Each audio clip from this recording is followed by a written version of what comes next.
It says here, therefore, Zionism is not Judaism. Before anti-Zionist is not being anti-Zionist is not anti-Semitic. Of course it's not, which a lot of people seem to miss.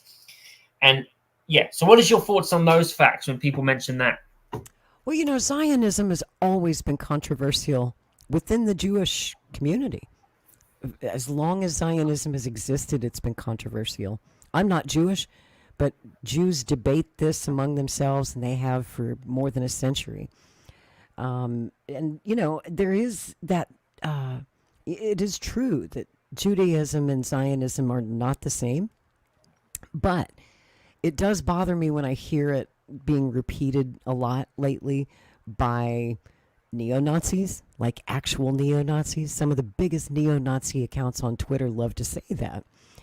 They say, oh, I'm not anti-Jew, I'm anti-Zionist. And then you go scroll through their Twitter feed, and you notice that they're retweeting stuff that Hitler said. They're like total racists, total Nazis. And, it's unfortunately a moment like this brings the neo-Nazis out of the woodwork. It is true that in Nazi Germany, they often said the same thing in Nazi propaganda that was distributed throughout the Arab world. That, they used that same argument. They said, oh, we're not anti-Jew, we're just anti-Zionist. And of course, now we all know just how anti-Jew they were. They rounded them up, they put them in gas chambers, and they murdered millions of them. So I don't always trust or believe people who use that argument. When you hear somebody say that, go take a look at their social media before you retweet them, and make sure that you're not accidentally retweeting a Nazi. And so my question is this, if I could ask a Hamas leader a few questions. My questions would be, you've been fighting Israel for years, right? And every time you launch an attack on Israel, Israel punishes Gaza with airstrikes, right?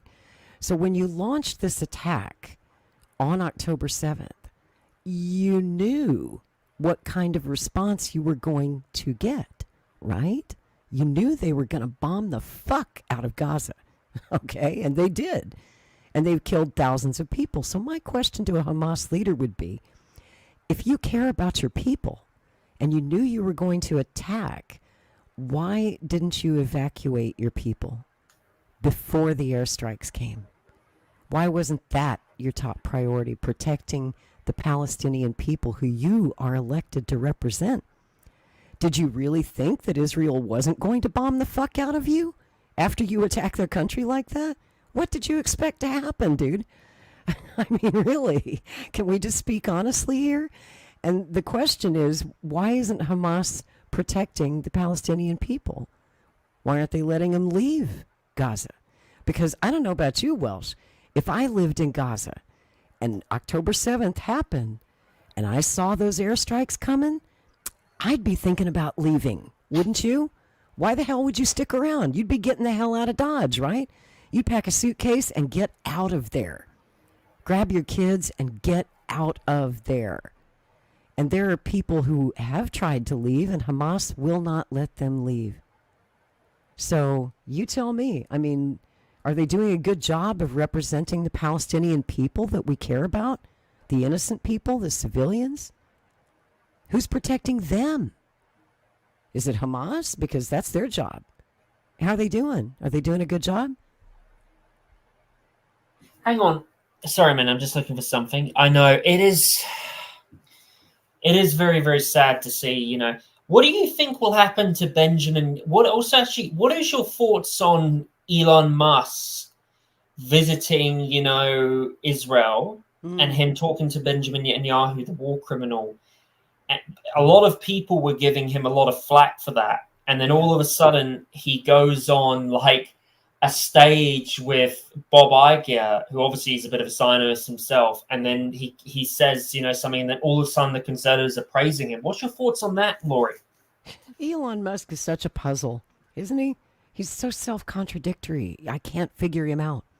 One day he's, agreeing with Megyn Kelly. I saw him chime in on one of Megyn Kelly's tweets a couple of weeks back where she was talking about the rise in anti-Semitism in the United States and the attacks on Jewish people.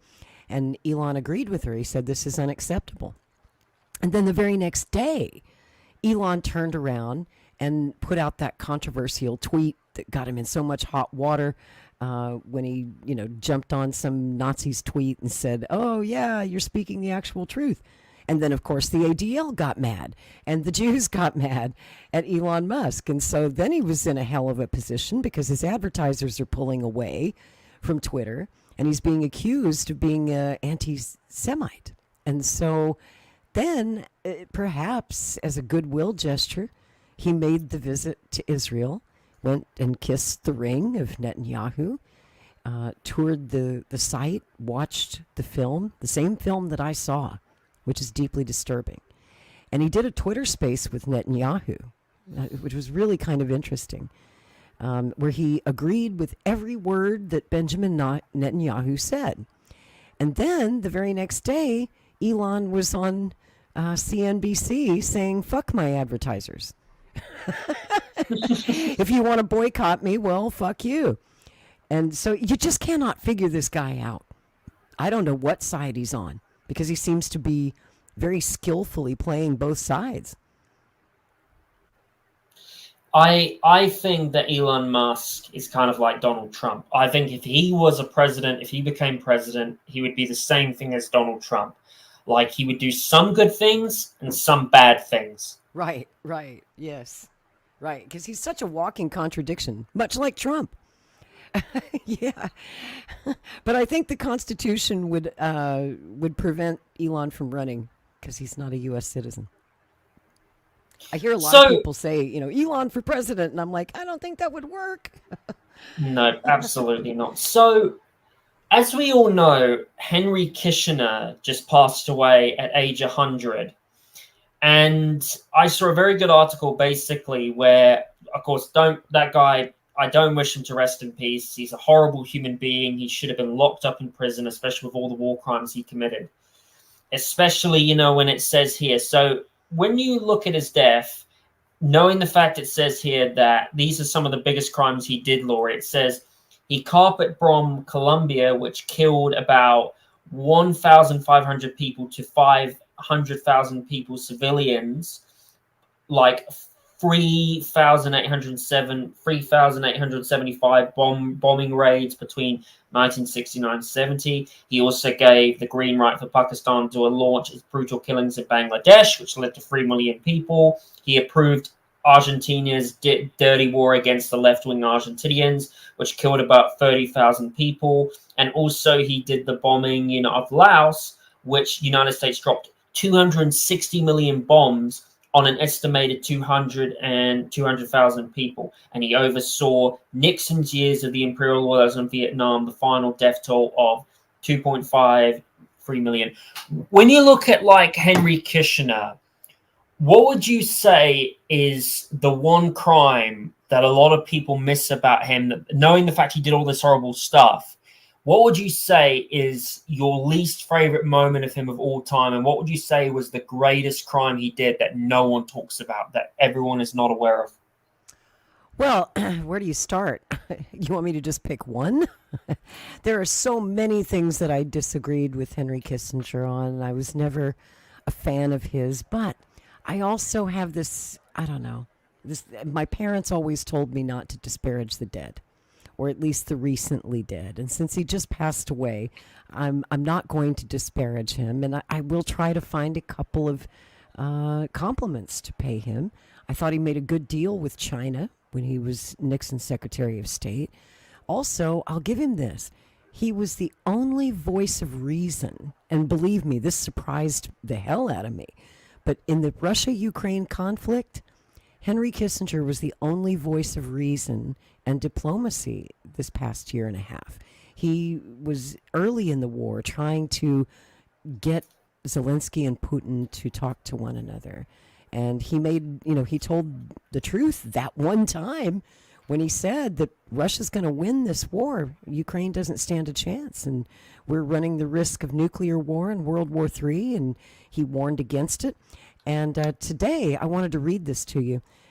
President Putin put out a statement that was very kind about Henry Kissinger. And he said, and I'll just read it, quote, "An outstanding diplomat, a wise and far-sighted statesman who enjoyed well-deserved respect around the world for decades has passed away. I had multiple opportunities to talk face-to-face with this profound and extraordinary man, and I will certainly cherish the warmest memories of him." That was Vladimir Putin today on Henry Kissinger. So maybe not what you'd expect, but that's what Putin said, and he couldn't have been any kinder. All of the Russian diplomats have said exceedingly kind things about Dr. Kissinger today upon his passing. So for what it's worth, there it is. I just know I've known him all my life. You know, I'm a Gen Xer, and some of my first memories of him are when I was a child and he was Nixon's Secretary of State, and I remember his outstanding diplomacy in China. And after years and years of waging illegal wars around the world to kill communists, suddenly he was in the mood to make a deal with them. And I thought that was a step in the right direction. He took some great strides in bringing the Cold War to an end. And I have to give him some credit for that. Yep, he does deserve some credit where that was due. So, Laurie, I mean, even bad people can do some good things, and I think when someone of his stature dies, we should try really hard, if we can, to try and find something good to say about the man, and I think that's what President Putin did today, and it's a good example to set for us all. That was good diplomacy, and I'm all about diplomacy.